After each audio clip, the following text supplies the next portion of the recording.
ಎಲ್ಲ ಧರ್ಮಗಳನ್ನೂ ಒಳಗೊಂಡ ವ್ಯಕ್ತಿ ನಾವಾಗಬೇಕು ಅಲ್ವಾ? ಎಲ್ಲರನ್ನೂ ಒಳಗೊಂಡ ವ್ಯಕ್ತಿ ನಾವಾಗಬೇಕು. ಅದನ್ನೇ ಬುದ್ಧ ಬಯಸಿದದ್ದು, ಅದನ್ನೇ ಬಸವಣ್ಣ ಬಯಸಿದದ್ದು, ಅದನ್ನೇ ಬಾಬಾ ಸಾಹೇಬ್ ಅಂಬೇಡ್ಕರ್ ಅವರು ಬಯಸಿದರು. ಅದಕ್ಕೆ ಬಸವಣ್ಣವರನ್ನ, ಬುದ್ಧನನ್ನ, ಗಾಂಧಿ ಇವರನ್ನ, ಬುದ್ಧನನ್ನ ಬಹಳ ದೊಡ್ಡ ಮಾನವತಾವಾದಿ ಅಂತ ಕರಿತೀವಿ. ಮನುಷ್ಯರನ್ನ ಪ್ರೀತಿಸದೆ ಮಾನವತಾವಾದ. ಈಗ ನಮ್ಮ ಜನ ಹೆಂಗೆ ಅಂತಂದ್ರೆ, ಪ್ರಾಣಿಗಳನ್ನ ಪ್ರೀತಿಸಿ ಬೇಡ ಅಂತ ಹೇಳಲ್ಲ ನಾನು, ಆದ್ರೆ ಪ್ರಾಣಿಗಳು ಪ್ರೀತಿಸ್ತಾರೆ, ಮನುಷ್ಯನನ್ನು ದ್ವೇಷಿಸ್ತಾರೆ. ಇದು ಹೋಗ್ಬೇಕಲ್ವಾ? ಇದೆಲ್ಲ ಹೋಗ್ಬೇಕಾದ್ರೆ ನಮ್ಮಲ್ಲಿ ಸಮಾನ ಅವಕಾಶಗಳು, ಪರಸ್ಪರ ಸಮಾನತೆ, ಸಮ ಸಮಾಜ ನಿರ್ಮಾಣ ಆದಾಗ ಮಾತ್ರ ಸಾಧ್ಯ ಆಗ್ತದೆ. ನಾನು ವಿದ್ಯಾವಂತನಾಗಬೇಕು, ನಂತರನೇ ಬೇರೆಯವರು ವಿದ್ಯಾವಂತರಾಗಬೇಕು. ನಾನು ಆರ್ಥಿಕವಾಗಿ ಸಬಲನಾಗಬೇಕು, ಬೇರೆಯವರು ಕೂಡ ಆರ್ಥಿಕವಾಗಿ ಸಬಲರಾಗಬೇಕು ಅಲ್ವಾ? ನಾನು ಮಾತ್ರ ಶ್ರೀಮಂತರಾಗಬೇಕು, ಬೇರೆಯವರೆಲ್ಲ ಒಟ್ಟಿಗಿಲ್ಲದವ್ರ ತರ ಇರಬೇಕು ಅಂತಂದ್ರೆ ಆಗತ್ತಾ? ಅವ್ರಿಗೂ ಹೊಟ್ಟೆ ತುಂಬಾ ಊಟ ಸಿಕ್ಬೇಕು, ನನಗೂ ಹೊಟ್ಟೆ ತುಂಬಾ ಊಟ ಸಿಕ್ಬೇಕು. ಅದಕ್ಕೆ ನಾನು ಹಿಂದೆ ಮುಖ್ಯಮಂತ್ರಿ ಆಗಿರುವಾಗ, 2013ರಿಂದ 2018ವರೆಗೆ ಮುಖ್ಯಮಂತ್ರಿ ಆಗಿರುವಾಗ, ಈಗ ಮುಖ್ಯಮಂತ್ರಿ ಆಗಿರುವಾಗ ಎಲ್ಲ ಜನರಲ್ಲಿ, ರೈತರಲ್ಲಿ, ಮಹಿಳೆಯರಲ್ಲಿ, ಯುವಕರಲ್ಲಿ, ಎಲ್ಲ ಜಾತಿಯವರಲ್ಲಿ, ಎಲ್ಲ ಧರ್ಮದವರಲ್ಲಿ ಆರ್ಥಿಕ ಸಾಮಾಜಿಕ ಶಕ್ತಿಯನ್ನು ತುಂಬಬೇಕು. ಆರ್ಥಿಕ ಸಾಮಾಜಿಕ ಶಕ್ತಿ ಇಲ್ಲದೆ ಹೋದರೆ ಜಾತಿನೂ ಹೋಗಲ್ಲ, ಅಸಮಾನತೆನೂ ಹೋಗಲ್ಲ. ಬುದ್ಧ ಎಷ್ಟು ವರ್ಷದಿಂದ ಹೇಳಿದ್ದು ಎಲ್ಲ ಮನುಷ್ಯರಾಗಿ ಅಂತ ಹೇಳಿ? 2500 ವರ್ಷಗಳ ಹಿಂದೆ. ಬಸವಣ್ಣ ಹೇಳಿದ್ದು ಯಾವಾಗ? ಸುಮಾರು 900 ವರ್ಷಗಳು ಆಯ್ತಾ ಬಂತು.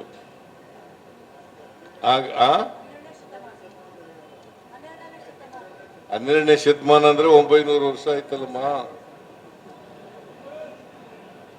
900 ವರ್ಷ ಆಯ್ತಾ ಬಂತು. ಹೇಳೋದೆಲ್ಲ ನಾವು ಬರೀ ವಚನಗಳು ಹೇಳೋದು.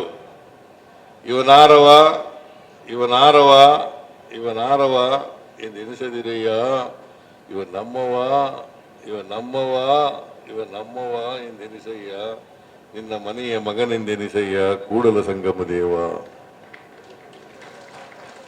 ಹಿಂಗೆ ಚಪ್ಪಾಳೆ ತಟ್ಟದು ವಚನ ಹೇಳಿದಾಗ.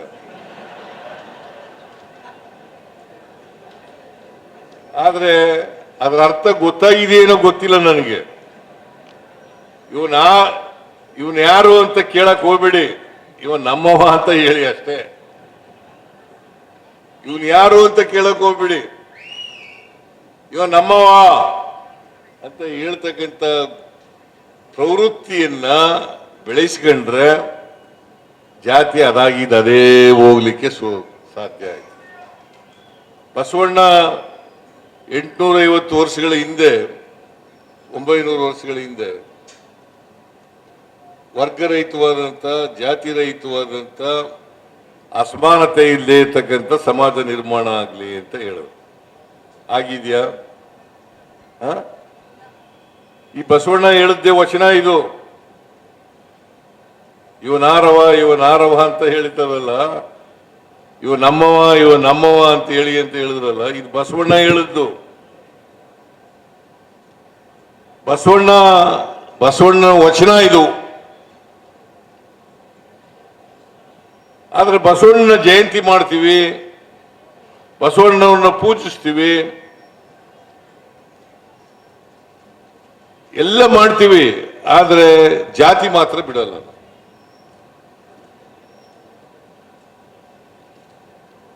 ದುರದೃಷ್ಟವಶ ವಿದ್ಯಾವಂತರಲ್ಲೂ ಕೂಡ ಜಾತಿ ಬೆಳೆದು ಬಿಟ್ಟದೆ. ವಿದ್ಯಾವಂತರು ಅವರಲ್ಲೂ ಜಾತಿ ಬೆಳೆದು ಬಿಟ್ಟದೆ. ನೋಡಿ ಎಷ್ಟು ಗಟ್ಟಿಯಾಗಿ ಮಾಡಿಬಿಟ್ರು ಅಂತಂದ್ರೆ ಪಟ್ಟಭದ್ರ ಹಿತಾಸಕ್ತರು, ನೀನು ಯಾವ ಜಾತಿಲಿ ಹುಟ್ಟಿದ್ಯಾ ಆ ಜಾತಿನಲ್ಲೇ ಸಾಯ್ಬೇಕು. ಈಗ ನಾನು ಕುರುಬರ ಜಾತಿಲಿ ಹುಟ್ಟಿದ್ದೀನಿ, ನಾನು ಬ್ರಾಹ್ಮಣ ಆಗಕ್ಕಾಗಲ್ಲ, ರಜಪೂತ ಆಗಕ್ಕಾಗಲ್ಲ, ವೈಶ್ಯ ಆಗಕ್ಕಾಗಲ್ಲ, ನಾನು ಕುರುಬರ ಜಾತಿಲೇ ಸಾಯ್ಬೇಕು. ನೀನು ನಾಯಕರ ಜಾತಿಲಿ ಹುಟ್ಟಿದ್ದೀನಿ, ನಾಯಕನಾಗೆ ಸಾಯ್ಬೇಕು.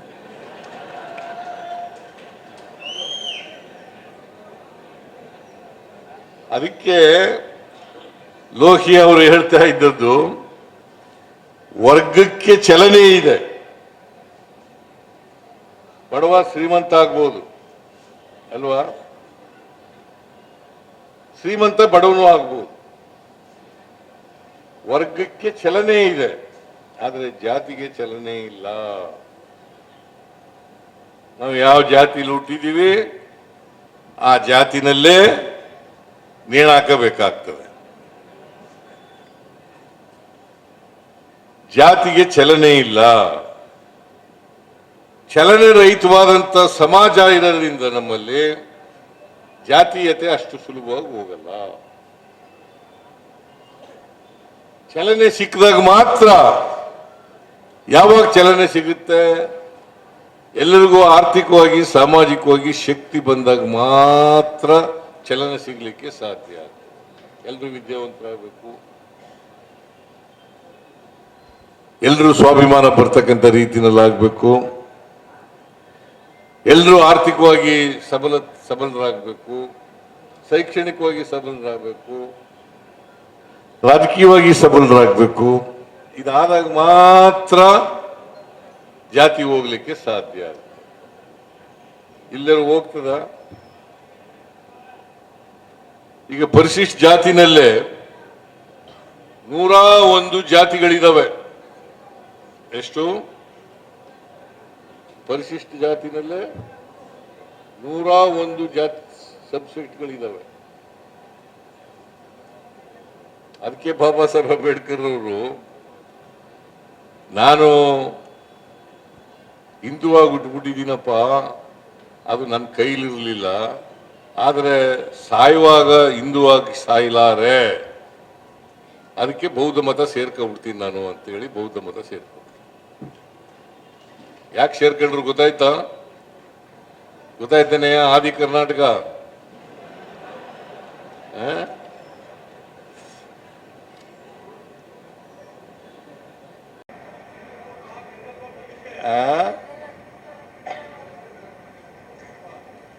ನನ್ನನ್ನ ರಾಜಪ್ಪ ಅಂತ ಒಬ್ರು ಮೇಸ್ಟ್ರು, ಹೆಡ್ ಮಾಸ್ಟರ್ ಬಂದಿದ್ರು. ಅವ್ರು ಏನಾದ್ರು ನಮಗೆ 5ನೇ ತರಗತಿಗೆ ಅಡ್ಮಿಷನ್ ಕೊಡಿಸ್ತೇ ಹೋಗಿದ್ರೆ ನಾನು ಓದ್ತಾನೂ ಇರ್ಲಿಲ್ಲ, ಎಮ್ಮೆನೋ ಕುರಿನೋ ಮೇಕೆನೋ ಕಾಯ್ಕೊಂಡಿರ್ತಿದ್ದೆ, ಅಥವಾ ಹೊಲ ಉತ್ಕೊಂಡಿರ್ತಿದ್ದೆ. ಬಹಳ ಹೆಚ್ಚಂತಂದ್ರೆ ಇವನ್ ತರ ಚಡ್ಡಿ ಹಾಕೊಂಡು, ಈ ಪಂಚೆ ಹಾಕೊಂಡಿದೇನಿಲ್ಲ,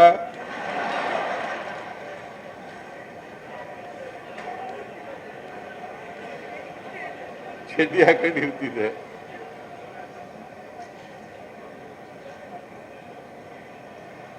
ಯಾಕೆ ಗೊತ್ತಾ ಹೇಳ್ತಾ ಇರೋದು?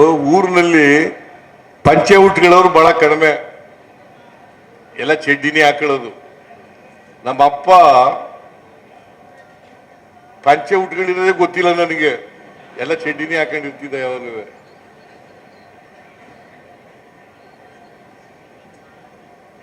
ನೋಡಿ, ನನ್ನ ತಮ್ಮದಿರಿಬ್ರು, ನಮ್ಮ ಅಕ್ಕದಿರಿಬ್ರು, ನಮ್ಮ ಅಣ್ಣ ಒಬ್ಬ, ಅವ್ರು ಯಾರು ಕಲೀಲಿಲ್ಲ, ಅವ್ರು ಯಾರು ಮೇಲಕ್ಕೆ ಬರಲೇ ಇಲ್ಲ.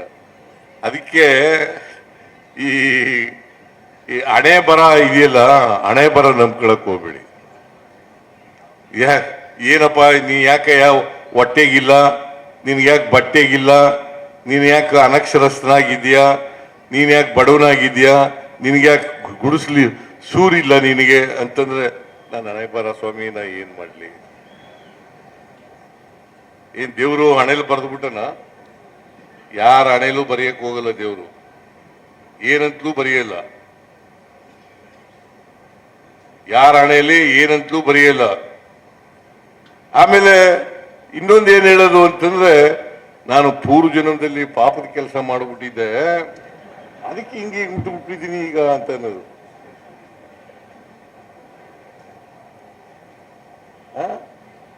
ನಮ್ಮ ಅಪ್ಪ, ನಾನು ಹಳೆ ಹಿಂದಿನ ಜನ್ಮದಲ್ಲಿ ಪಾಪದ ಕೆಲಸ ಮಾಡಿಬಿಟ್ಟಿದ್ದೀನಿ, ಅದಕ್ಕೆ ಈ ಜನ್ಮದಲ್ಲಿ ಹಿಂಗ್ ಹುಟ್ಬಿಟ್ಟಿದ್ದೀನಿ. ಅದಕ್ಕೆ ಬಸವಣ್ಣ ಹೇಳದ ಈ ಕರ್ಮ ಸಿದ್ಧಾಂತ ಇದೆಯಲ್ಲ, ಇದನ್ನ ತಿರಸ್ಕಾರ ಮಾಡಿ ಅಂತ ಹೇಳದ. ಕರ್ಮ ಸಿದ್ಧಾಂತನೇ ನಂಬ್ಕೊಳಕ್ ಹೋಗ್ಬಿಡಿ ನೀವು. ಬಹಳ ಜನ ಇಲ್ಲೆಲ್ಲ ನಂಬ್ಕೊಂಡಿರ್ತಾರೆ ಅಲ್ವಾ, ಹೇಳೋದಿಲ್ಲ ಯಾರುವೆ. ಹಣೆ ಬರ ನಂಬ್ಕೊಳ್ಳೋದು, ಕರ್ಮ ಸಿದ್ಧಾಂತ ನಂಬ್ಕೊಳ್ಳೋದು ಬಹಳ ಜನ ಇದ್ದಾರೆ ಇಲ್ಲಿ. ನನ್ನ ಹಿಂದ್ಗಡೆ ಕೂತಿರೋರಲ್ಲೇ ಬಹಳ ಜನ ಇದ್ದಾರೆ, ಮುಂದ್ಗಡೆ ಕೂತಿರೋರು ಇಲ್ಲಿ ಕೂತಿರೋರಲ್ಲೇ ಬಹಳ ಜನ ಇದ್ದಾರೆ. ಅದನ್ನೆಲ್ಲ ನಂಬ್ಕೊಳಕ್ ಹೋಗ್ಬಿಡಿ.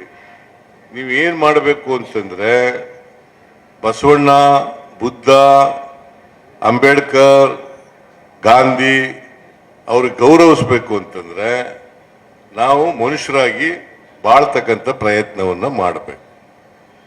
ಇನ್ನೊಬ್ನೂ ಬದುಕಬೇಕು, ನಾನು ಬದುಕಬೇಕು. ನಾವು ಒಬ್ಬನೇ ಬದುಕಬೇಕು ಅಂತ ಅನ್ಕೋಬಾರ್ದು. ಇನ್ನೊಬ್ನೂ ಬದುಕಬೇಕು, ನಾನು ಬದುಕಬೇಕು. ಸಾಧ್ಯವಾದ ಮಟ್ಟಿಗೆ ಪರಸ್ಪರ ಪ್ರೀತಿಯಿಂದ ಇರ್ತಕ್ಕಂಥದನ್ನ ಕಲಿತ್ಕೋಬೇಕು, ಅಂತ ವಾತಾವರಣ ನಿರ್ಮಾಣ ಮಾಡಬೇಕು. ಇದೇ ಬಸವಣ್ಣ, ಇದನ್ನೇ ಗಾಂಧೀಜಿ, ಇದನ್ನೇ ಅಂಬೇಡ್ಕರ್, ಇದನ್ನೇ ಬುದ್ಧ ಬಯಸಿದರು. ಇದನ್ನ ಮಾಡಬೇಕು. ಸಾಕು, ನಾನು ಈ ಕತೆ ಹೇಳಕ್ ಹೋಗಲ್ಲ. ಇವೆಲ್ಲ ಈಗ ಬುದ್ಧ ಬಸವನ ಕತೆ, ನಮ್ಮ ಅನಿಲ್ ಕುಮಾರ್ ಚಿಕ್ಕಮಾದು ಅವರು ಈಗ 140 ಕೋಟಿ ರೂಪಾಯಿಗಳ ಅಭಿವೃದ್ಧಿ ಕೆಲಸಗಳನ್ನು ಮಾಡಿದ್ದಾರೆ. ಇನ್ನೂ ಮಾಡ್ತಾರೆ. ಯಾಕಂತಂದ್ರೆ ಈಗಲೂ ಒಂದಷ್ಟು ಕೊಟ್ಟ, ನನಗೆ ಅರ್ಜಿಗಳನ್ನೆಲ್ಲ ಕೊಟ್ಟಿದ್ದ. ಇನ್ನೂ ಈಗ ಒಂದು 50-60 ಕೋಟಿ ಕೊಟ್ಟಿರ್ಬೇಕಲ್ಲ. 50-60 ಕೋಟಿ ಕೊಟ್ಟಿದ್ದಾರೆ. ಬಹಳ ಜನ ಈ ವಿರೋಧ ಪಕ್ಷದವ್ರು ಇದಾರಲ್ಲ, ಇವರು ಟೀಕೆ ಮಾಡ್ತಾರೆ. ಸಿದ್ದರಾಮಯ್ಯನ ಸರ್ಕಾರದಲ್ಲಿ ದುಡ್ಡಿಲ್ಲ. ಇವೆಲ್ಲ ದುಡ್ಡಿಲ್ಲದೆ ಮಾಡಕ್ಕಾಯ್ತಿದ್ದ? ಇವೆಲ್ಲನೂ ಈ ಶಂಕುಸ್ಥಾಪನೆ ಆಗಿದಾವಲ್ಲ, ಇವೆಲ್ಲ ದುಡ್ಡಿಲ್ಲದೆ ಮಾಡಕ್ಕಾಯ್ತಿದ್ದೇನ್ರಿ? ಹೇಳಿ ನೀವೇ. ಈ ಬಿಜೆಪಿ ಅವರು ಹೇಳ್ತಾರಲ್ಲ, ಅವ್ರಿಗೂ ಮಾನ ಮರ್ಯಾದೆ ಏನೂ ಇಲ್ಲ. ಅವ್ರು ಹೇಳ್ತಾರೆ ಸಿದ್ದರಾಮಯ್ಯನ ಸರ್ಕಾರದಲ್ಲಿ ದುಡ್ಡಿಲ್ಲ, ಎಲ್ಲ ಗ್ಯಾರಂಟಿ ಯೋಜನೆಗಳು ಕೊಟ್ಬಿಟ್ಟು ಪಾಪರ ಆಗ್ಬಿಟ್ಟಿದೆ ಸರ್ಕಾರ. ಪಾಪರಾಗಿರೋ ಸರ್ಕಾರದಲ್ಲಿ ಇವೆಲ್ಲ ಅಭಿವೃದ್ಧಿ ಕೆಲಸಗಳು ಮಾಡಕ್ಕಾಯ್ತಿತ್ತ? ಮಾಡಕ್ಕಾಯ್ತಿದ್ದೇನ್ರಿ? ದಿವಾಳಿ ಎದ್ದು ಹೋಗ್ಬಿಟ್ಟಿದೆ. ಅಭಿವೃದ್ಧಿ ಕೆಲಸಗಳಿಗೆ ₹1 ಇಲ್ಲ. ಮತ್ 140 ಕೋಟಿ ರೂಪಾಯಿ, ಈಗ ಒಂದು 50-60 ಕೋಟಿ ರೂಪಾಯಿ ಕೆಲಸ ಕೊಟ್ಟಿದ್ದಾರೆ. ನಾನು ಈ ವರ್ಷ ಅದಕ್ಕೆ MLA-ಗಳಿಗೆಲ್ಲ 50 ಕೋಟಿ ಕೊಡೋಣ ಅಂತೇಳಿ 8,000 ಕೋಟಿ ರೂಪಾಯಿಗಳನ್ನ ಬಜೆಟ್ ನಲ್ಲಿ ಇಟ್ಕೊಂಡಿದ್ದೀನಿ. 8,000 ಕೋಟಿ.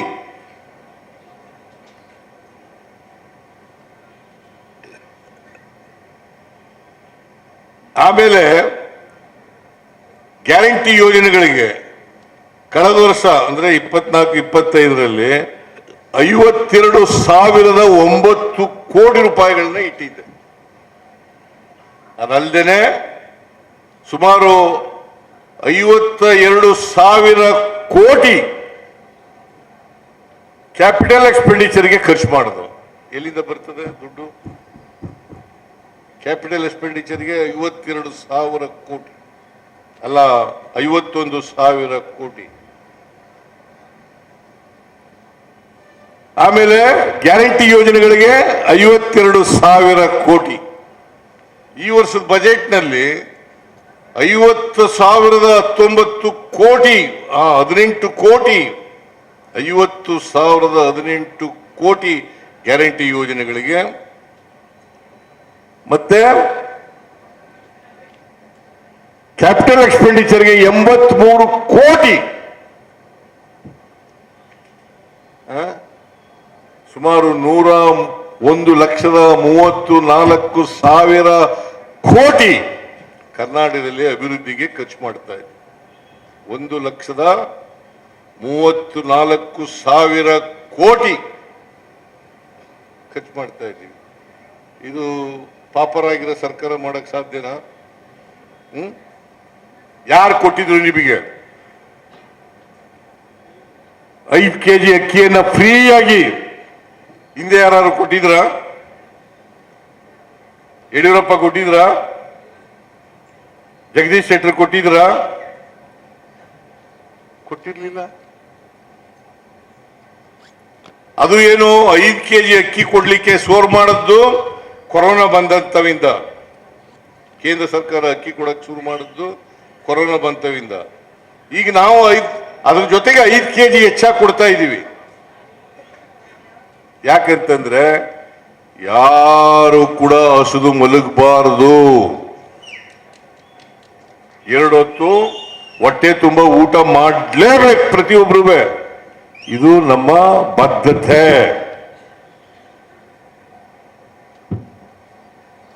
ಇದು ನಮ್ಮ ಸರ್ಕಾರದ ಬದ್ಧತೆ. ನಾನು ಯಾಕೆ ಮಾಡಿದೆ ಗೊತ್ತಾ? ನಾನು ಹುಡುಗನಾಗಿದ್ದಾಗ ನಮ್ಮ ಪಕ್ಕದ ಮನೆಯವರು ಅವ್ರ ಮನೆಯಲ್ಲಿ ಮಕ್ಕಳಿಗೆ ಜ್ವರ ಬಂದ್ರೆ, ಬೇದಿ ಆದ್ರೆ, ಅಥವಾ ನೆಗಡಿ ಬಂದ್ರೆ, ಇನ್ನೇನ ಬಂದ್ರೆ ರಾಗಿ ಮುದ್ದೆ ಕೊಡಕ್ಕಾಯ್ತಿರ್ಲಿಲ್ಲ, ಜೋಳದ ಮುದ್ದೆ ಕೊಡಕ್ಕಾಯ್ತಿರ್ಲಿಲ್ಲ. ಒಂದು ತುತ್ತ ಅನ್ನಕ್ಕೋಸ್ಕರ ಬಂದು ನಿಂತ್ಕೊಳ್ಳೋರು. ನಾನು ಕಣ್ಣಾರೆ ನೋಡಿದ್ದೆ.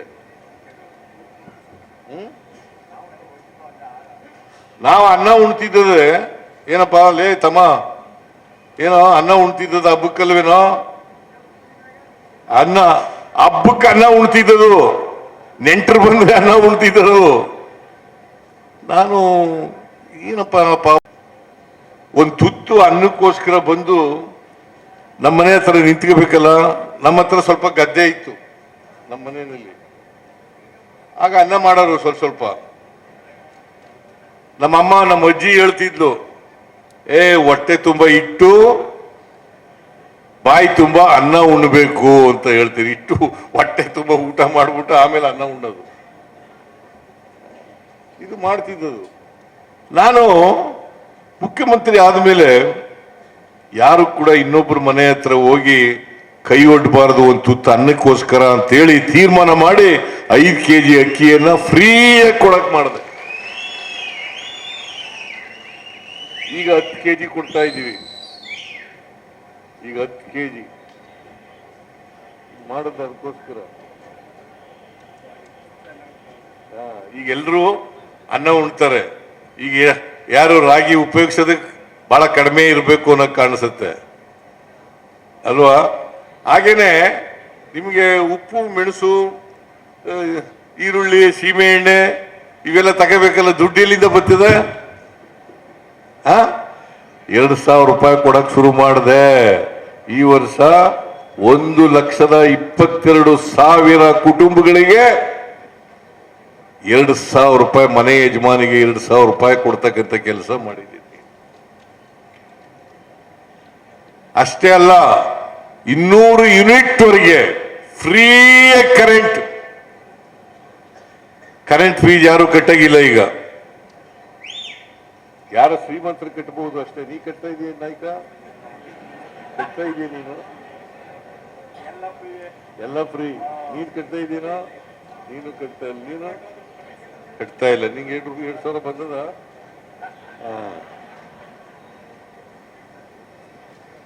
ನಿನಗೆ 2,000 ಬರ್ತದೇನಮ್ಮ ನಿಮಗೆ? ಒಳ್ಳೇದೋ ಕೆಟ್ಟದೋ? ಮತ್ತೆ ಈ ಬಿಜೆಪಿಯವರು ಅದು ಸರಿ ಇಲ್ಲ ಅಂತ ಹೇಳ್ತಾರಲ್ಲ, ನೀವು ಒಪ್ಪಿಗೆನಾ? ಒಪ್ಪಿಗೆನಮ್ಮ? ನೋಡಿ ಏನ್ ಸತ್ಯ ತಲೆ ಮೇಲೆ ಹೊಡೆದಾಗ ಹೇಳ್ತಾರೆ. ಗೊತ್ತಾಯ್ತೇನಮ್ಮ? ಸತ್ಯ ತಲೆ ಮೇಲೆ ಹೊಡೆದಾಗ. ಅದಲ್ದೇನೆ ಎಲ್ರಿಗೂ ಫ್ರೀ ಬಸ್. ನೀವು ಎಲ್ಲಿಂದ ಎಲ್ಲಿಗಾರ ಹೋಗಿ, ಇವತ್ತು ಯಾರು ದುಡ್ಡು ಕೊಟ್ಬಿಟ್ಟು ಬಂದಿದ್ದೀರಾ? ಎಲ್ಲರಿಗೂ ಫ್ರೀ, ಎಲ್ಲ ಹೆಣ್ಮಕ್ಳಿಗೂ ಫ್ರೀ. ನೀನು ದುಡ್ಡು ಕೊಟ್ಟಿದ್ದೀನಮ್ಮ? ದುಡ್ಡು ಕೊಟ್ಟಿಲ್ಲ. ನೀನು ದುಡ್ಡು ಕೊಟ್ಟಿದ್ಯಾ? ಇಲ್ಲ. ಯಾರು ದುಡ್ಡು ಕೊಡೋಗಿಲ್ಲ, ಹೆಣ್ಮಕ್ಳು ಯಾರು ಕೊಡೋಗಿಲ್ಲ. ನಾನು ಹೆಂಡ್ತಿನೂ ಕೊಡೋಗಿಲ್ಲ, ವೆಂಕಟೇಶ್ನ ಹೆಂಡ್ತಿನೂ ಕೊಡೋಗಿಲ್ಲ ದುಡ್ಡು, ಮಹಾದೇವಪ್ಪನ ಹೆಂಡ್ತಿನೂ ಕೊಡೋಗಿಲ್ಲ.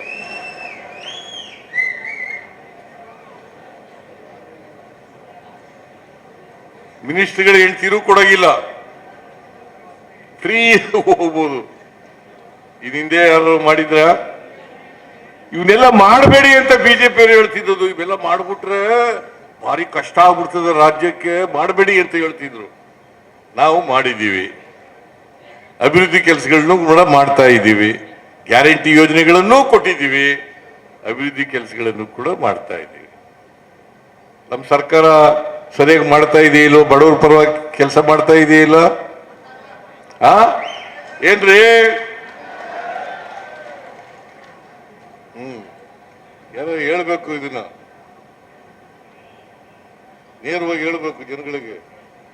ಬಿಜೆಪಿಯವರು ಈ ಇಂಥವ್ರು ಇದಾರಲ್ಲ, ಈ ರಾಜಕಾರಣಿಗಳು ಅಂದ್ರೆ ನೀನಲ್ಲ,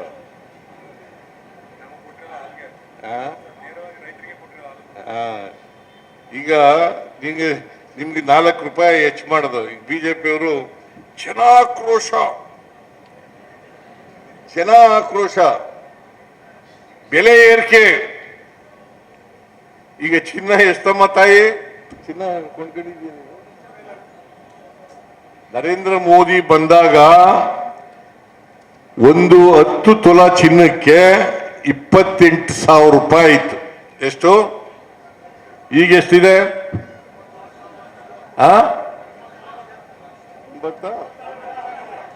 1,00,000 ರೂಪಾಯಿ. ಬಡವರು ಒಂದು ತಾಳಿ ಮಾಡಿಸ್ಕೊಳಕ್ಕಾಗತ್ತಾ? ಒಂದು ತಾಳಿ ಮಾಡಿಸ್ಕೊಳಕ್ಕಾಗತ್ತಾ? ಬಡವರು 1,00,000 ರೂಪಾಯಿ ಕೊಡಬೇಕು, ಒಂದು ತಾಳಿ ಮಾಡಿಸ್ಕೋಬೇಕು. ಎಲ್ಲಿಂದ ತರ್ತಾರೆ ದುಡ್ಡು? ಬೆಳ್ಳಿ ಈಗ ಎಷ್ಟಿದೆ?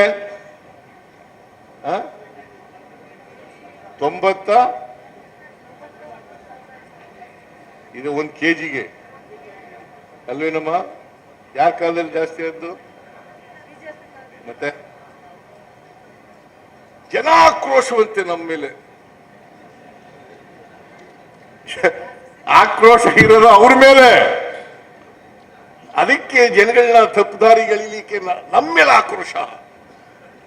ಜನರ ಆಕ್ರೋಶ ಸಿದ್ದರಾಮಯ್ಯನವ್ರ ಮೇಲಿದೆ, ಸಿದ್ದರಾಮಯ್ಯನವ್ರ ಪಕ್ಷದ ಮೇಲಿದೆ, ಸಿದ್ದರಾಮಯ್ಯನ ಸರ್ಕಾರದ ಮೇಲಿದೆ ಅಂತೇಳಿ ಎಲ್ಲ ಕಡೆ ತುತ್ತೂರಿ ಊದ್ಕ ಹೊರಟದು. ಇದೆಯಾ? ಪೆಟ್ರೋಲ್, ಡೀಸೆಲ್, ಗ್ಯಾಸ್ 414 ರೂಪಾಯಿ ಇತ್ತು ನರೇಂದ್ರ ಮೋದಿ ಬಂದಾಗ. 414 ರೂಪಾಯಿ. ಈಗ ಎಷ್ಟಾಗಿದೆ ಗ್ಯಾಸು? ಅಡಿಗೆ ಅನಿಲ 900. ಯಾರಪ್ಪ ಜಾಸ್ತಿ ಮಾಡಿದವರು?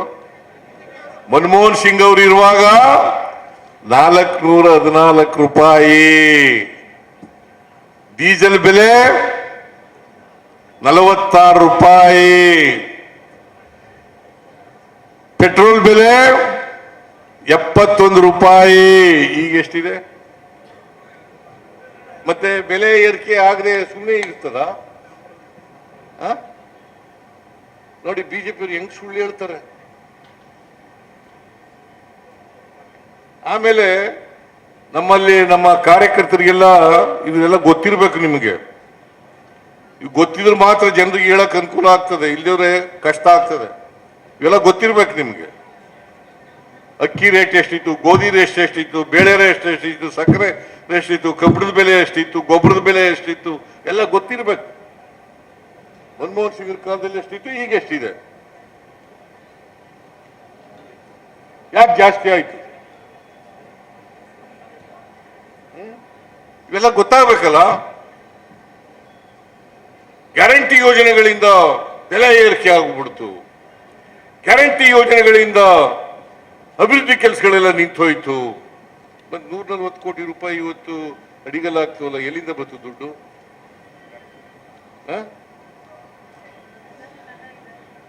ಇದನ್ನ ಅರ್ಥ ಮಾಡ್ಕೋಬೇಕಾಗತ್ತಲ್ಲ. ಅದರಿಂದ ನಮ್ಮ ಕಾರ್ಯಕರ್ತರು ಸತ್ಯನ ಜನರ ಮುಂದೆ ಹೇಳ್ತಕ್ಕಂಥ ಕೆಲಸವನ್ನ ಮಾಡಬೇಕು. ಸುಳ್ಳು ಹೇಳಬೇಡಿ. ಸುಳ್ಳು ಹೇಳೋದು ಬಿಜೆಪಿಯವ್ರದ್ದು ಹುಟ್ಟುಗುಣ. ಆದರೆ ನಾವು ಈಗ ನೀನು ಎಂತವನು ಆದಿ ಜಾಂಬವ, ಆದಿ ಕರ್ನಾಟಕ SCP TSP ಆಕ್ಟ್ ಮಾಡಿದವ್ರು ಯಾರಯ್ಯ? ಅದು ಹೇಳೋದೇ ಇಲ್ಲ ನೀನು. ಎಲ್ಲರೂ ಮಾಡಿದಾರ? ಬಿಜೆಪಿ ಸರ್ಕಾರದವ್ರು ಮಾಡಿದಾರ?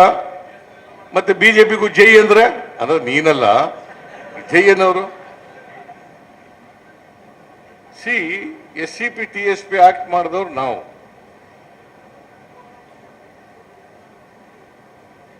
ರಿಸರ್ವೇಶನ್ ಪ್ರಮೋಷನ್ ಮಾಡಿದವ್ರು ನಾವು. ಇಂಡಸ್ಟ್ರೀಸ್ಗಳಿಗೆ, ಶೆಡ್ಯೂಲ್ ಕಾಸ್ಟ್ನವರಿಗೆ, ಇಂಡಸ್ಟ್ರಿ ಮಾಡೋರಿಗೆ ನಾವು. ರಿಸರ್ವೇಶನ್ ಕಾಂಟ್ರಾಕ್ಟ್ ನಲ್ಲಿ ತಗೊಬಂದವ್ರು ನಾವು. ಅದು ಹೇಳೋದೇ ಇಲ್ವಲ್ಲ. ಆಮೇಲೆ ಪ್ರತಿ ಈ ಇದ್ರ ಆಗ್ತಿ ಅಂತಿದ್ದು, ಮದೇವಪ್ಪ ನಿದ್ದೆ ಮಾಡ್ತಾ ಇದೀಯಾ?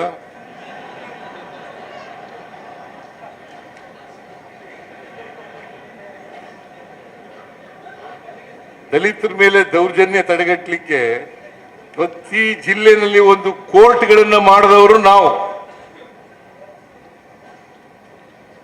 ಗೊತ್ತಾಯ್ತೇನೆ? ಅವನು ಹೇಳ್ಬಿಟ್ಟು ಆಮೇಲೆ ಡಿಮ್ಯಾಂಡ್ಸ್ ಕೇಳು, ಬೇರೆ ಡಿಮ್ಯಾಂಡ್. ಇವೆಲ್ಲ ಮಾಡಿದ್ದಾರೆ, ಇವನು ಮಾಡಿ ಅಂತ ಹೇಳು. ಅದ್ ಬಿಟ್ಬಿಟ್ಟು ಬರೀ ಒಂದ್ ಸೈಡ್ ಆಗ್ಬಿಟ್ರೆ ಯಾಕೆ ಹೇಳ್ತಾ ಇದ್ದೀನಿ ಇಲ್ಲಿ ಅಂತಂದ್ರೆ, ಇಲ್ಲಿ 70,000ಕ್ಕೂ ಹೆಚ್ಚು ಶೆಡ್ಯೂಲ್ ಕಾಸ್ಟ್ನವ್ರು ಇದ್ದಾರೆ. ಅದಕ್ಕೋಸ್ಕರ ಇವನ್ನೆಲ್ಲ ಪ್ರಸ್ತಾಪ ಮಾಡಿದ್ದೀನಿ. ಸಮಯ ಬಹಳ ಆಗಿದೆ. ನಾನು ಹೆಚ್ಚು ಈಗಾಗಲೇ ಜಾಸ್ತಿ ಮಾತಾಡ್ಬಿಟ್ಟಿದ್ದೀನಿ, ಇನ್ನೂ ಮಾತಾಡಕ್ ಹೋಗೋದಿಲ್ಲ.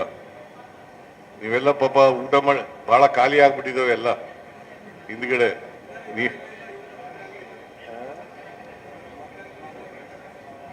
ಇವರೆಲ್ಲ ಇಲ್ಲಿ ನಿಂತಿರೋಲ್ಲ, ಅಲ್ಲಿ ನಿಂತಿರೋರು ಇವರೆಲ್ಲ ಕೂತ್ಕೊಂಡಿದ್ರೆ ಜಾಗ ಭರ್ತಿಯಾಗಿರ್ತಿತ್ತು. ಎಲ್ಲ ಈ ಕಡೆಯಿಂದ ನೋಡ್ತಾವ್ರೆ ಎಲ್ಲ. ನಾನು ಹೆಗ್ಗಡದೇವ್ರ ಕೋಟೆಗೆ ಈ ಸಾರಿ ಮುಖ್ಯಮಂತ್ರಿ ಆದ್ಮೇಲೆ ಇದು ಎಷ್ಟನೇ ಸಾರಿಯಪ್ಪ? 4ನೇ ಬಾರಿ ಬರ್ತಾ ಇದ್ದೀನಿ. 4ನೇ ಬಾರಿ ಬರ್ತಾ ಇದ್ದೀನಿ. ಮತ್ತೆ ನಾನು ರಾಜಕೀಯ ಬಂದಿಂದಲೂ ಬದುಕಲೇ ಇದ್ದೀನಿ ಹೆಗ್ಗಡದೇವ್ರ ಕೋಟೆಗೆ. ಹೆಗ್ಗಡದೇವ್ರ ಕೋಟೆ ಜನರು ಬಹಳ ಒಳ್ಳೆ ಜನ. ಯಾವಾಗಲೂ ಕೂಡ ನನ್ನನ್ನು ಬೆಂಬಲಿಸಿದ್ದೀರಿ, ನಮ್ಮ ಪಕ್ಷ ಬೆಂಬಲಿಸಿದ್ದೀರಿ, ನಮಗೆ ಅಧಿಕಾರ ಕೊಟ್ಟಿದ್ದೀರಿ, ಇಲ್ಲಿವರೆಗೆ ಬೆಂಬಲಿಸಿದ್ದೀರಿ. ಮುಂದೆನೂ ಕೂಡ ಅನಿಲ್ ಚಿಕ್ಕಮಾದೇವಿಗೆ ಬೆಂಬಲಿಸ್ತಕ್ಕಂಥ ಕೆಲಸವನ್ನು ಮಾಡಬೇಕು. ಅವ್ರ ಮೂಲಕ ನಮ್ಮ ಸರ್ಕಾರ ನಿಮಗೆ ಈ ಸಮಾಜದಲ್ಲಿರ್ತಕ್ಕಂಥ ಮಹಿಳೆಯರಿಗೆ, ರೈತರಿಗೆ, ಬಡವರಿಗೆ, ದಲಿತರಿಗೆ, ಹಿಂದುಳಿದವರಿಗೆ, ಅಲ್ಪಸಂಖ್ಯಾತರಿಗೆ ನ್ಯಾಯ ಕೊಡ್ತಕ್ಕಂಥ ಕೆಲಸವನ್ನ ಮಾಡ್ತೇವೆ. ಆಗ್ಬೋದಾ? ಭವನ ಮಾಡೋಣ ಬಿಡಪ್ಪ, ಭವನ ಮಾಡೋಣ ಬಿಡು. ಅಂಬೇಡ್ಕರ್ ಭವನ ಕೇಳ್ತಾ ಇದ್ದಾರೆ, ಅದನ್ನು ಮಾಡ್ಕೊಳ್ಳೋಣ. ಹೆಚ್ಚಿನ ವಿಡಿಯೋಗಳಿಗೆ ಪ್ರತಿಧ್ವನಿ ಯೂಟ್ಯೂಬ್ ಚಾನೆಲ್ ಸಬ್ಸ್ಕ್ರೈಬ್ ಮಾಡಿ, ಬೆಲ್ ಐಕಾನ್ ಕ್ಲಿಕ್ ಮಾಡಿ.